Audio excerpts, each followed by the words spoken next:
Hello there, guys. Well, I was looking through some old cassette tapes that I used to use like years ago when I was a kid.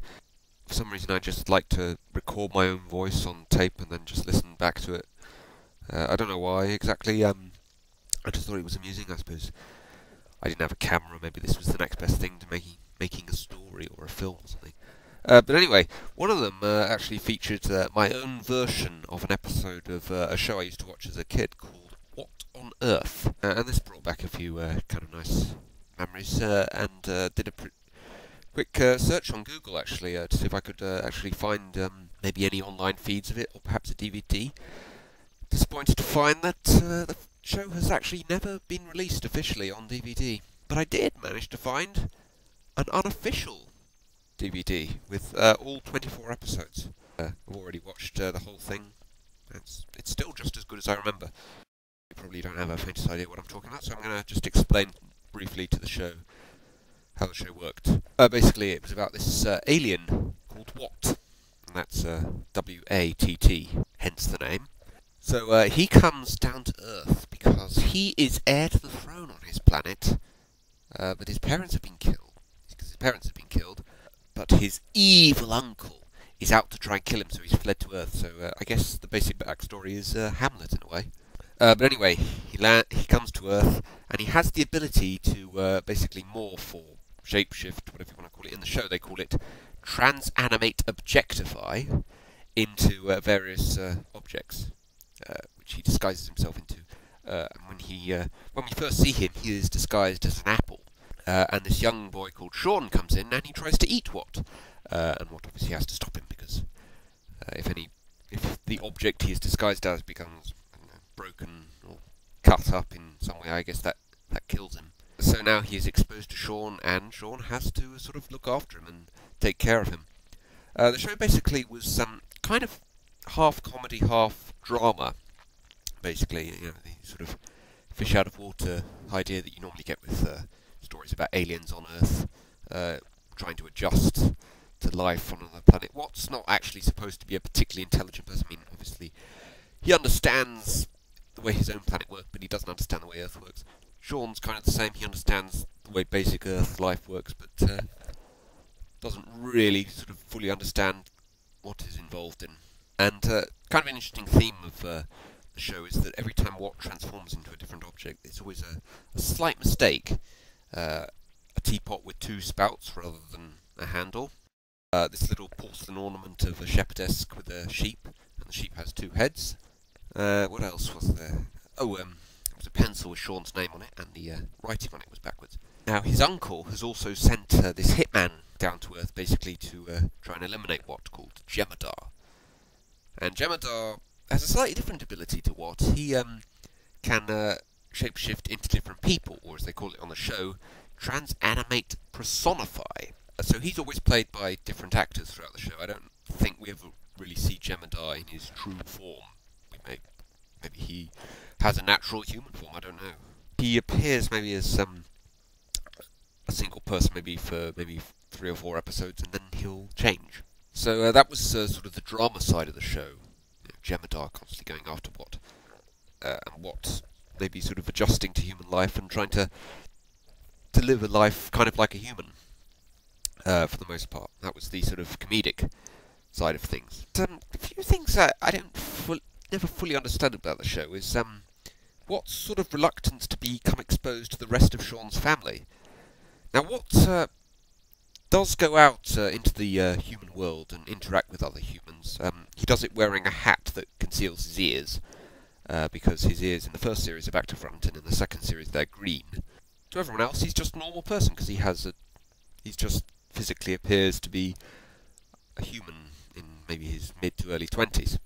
As long as his ears are concealed, he's just a normal person. For some reason, he always wears this sort of multicoloured tracksuit, which doesn't look particularly nice. But for the most part, he's just a normal guy as far as they're concerned. But for some reason, he will never allow himself to be seen by the rest of Sean's family.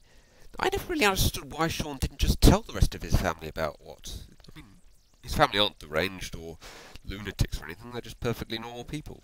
He's got a mum and a dad, and he's got a sister called Zoe. And there's actually, I think, a couple of scenes in I think the second series, where Watt's working as a waiter in a cafe and Zoe's about to walk in, and he objectifies into, I think it's a picture on a wall or something, to avoid himself being seen by Zoe. I don't really understand what the big danger of being seen by other members of Sean's family was, but that was always one of the side problems to Watt's life on Earth. He had to avoid being seen by other members of Sean's family. Never quite understood why. Now, maybe a slight problem with this show, maybe when it was on, which is perhaps why it wasn't particularly popular, is it's a kids' show.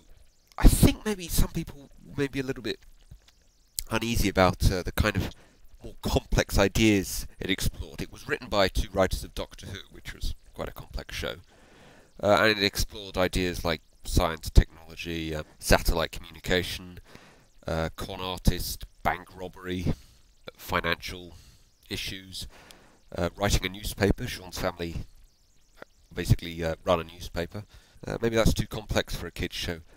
And I think the other problem is, it's not a problem now that I'm watching this on DVD, where I can just watch the episodes back to back, but there were 24 episodes, and each episode was only 15 minutes, which is really pathetic if you ask me. And basically this meant that there were a lot of different sort of subplots going on throughout the running of the show, and they kind of overlapped from episode to episode. You know, one subplot might stretch over 2 or 3 episodes, and it might get resolved midway through an episode.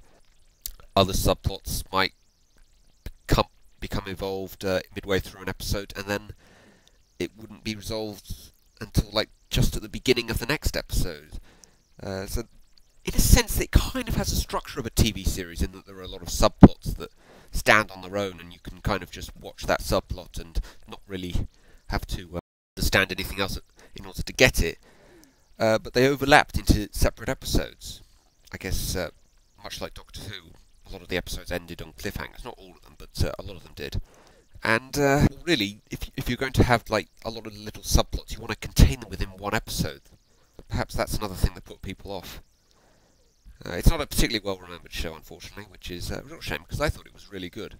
One major thing I think that kind of annoyed me is at the end of their first series, Watt has to leave for like a year, for one reason or another, and they kind of leave it on a cliffhanger, where, you know, Watt's going somewhere, but we're not entirely sure why or where he's going.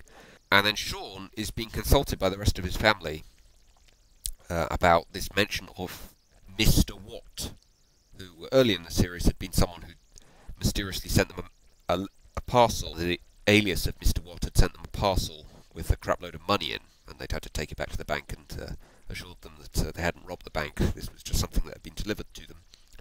And now this woman mentions to Sean his friend Mr. Watt, and they're all like, Mr. Watt?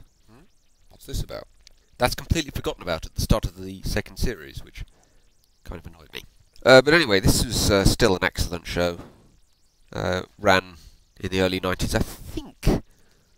I think I actually saw the repeats of it in like 2 or 3 years later. I think I might have been a bit too young to have seen the original running, which was 91 and 92. Another perhaps problem with this show is that the acting in it isn't great, to be honest. Most of the actors who played Jemadar were quite good. Watt was alright, Sean was alright, Zoe, the actress who played Zoe, wasn't particularly good, and most of the side characters weren't that good either. And to be honest, not particularly well written, actually, I have to say. Some of the sub-characters that aren't part of the main cast were not particularly well written characters. They're a bit too one-dimensional. But anyway, and that's perhaps why I think most of the actors, when I look at the actors' names for this show, I don't think any of them went on to do anything. But anyway, if you feel like checking this out, I'm going to put a link down there where you can buy the unofficial DVD. It's just the episodes, there's no extra features or anything like that. But yeah, what on earth? If you saw it as a kid, maybe you have your own thoughts to give on the show. If you didn't see it as a kid, I'd highly recommend you buy the DVD. It's good value for money. Okay, see ya.